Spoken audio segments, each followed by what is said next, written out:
Oke, kita lanjut lagi bahas Boy Iblis non canon yang gak kalah keren dari sebelumnya. Kira-kira di part 2 ini ada Boy Iblis apa aja ya? Kita langsung gaskeun. Nah, yang pertama ada guru-guru Nomi. Ini dimakan sama villain utama di film One Piece Gold, yaitu Guild Tesoro.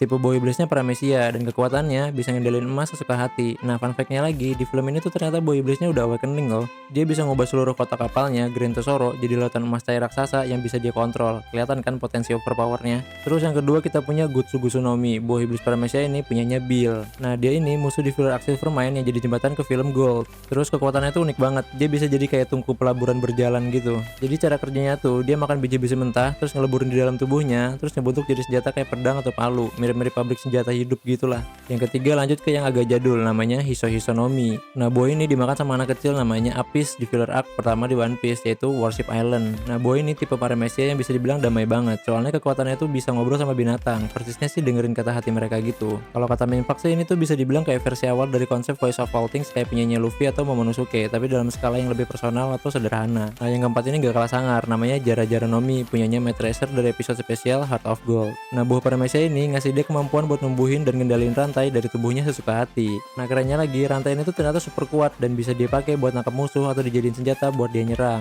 Nah, ini tuh cocok banget sama profesinya sebagai pemburu harta karun. Nah, jangan-jangan ibunya Naruto makan buah ini nih.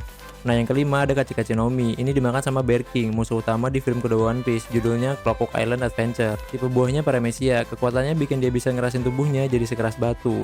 Tapi nggak cuman itu, dia juga bisa naikin suhu tubuhnya sampai panas banget. Nah, fun fact-nya lagi, konsep kekuatan ini tuh mirip banget sama cikal bakal musuh Sokohaki yang kita kenal sekarang. Terus yang terakhir di list ini, Kamakama Nomi. Ini punyanya Eric, musuh kecil di filler arc Warship Island. Nah, buah ini juga tipenya Paramecia, kekuatannya simple tapi mematikan. Dia bisa ngeluarin tebasan angin yang super tajam dari kuku-kukunya.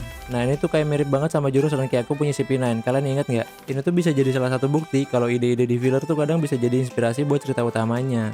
Nah, dari 6 buah iblis ini, mana yang kayaknya cocok banget ada di cerita utama One Piece? Tulis di kolom komentar ya. Terus siapa di sini yang bapaknya pemakan buah Paramecia Galer Galer Nomi?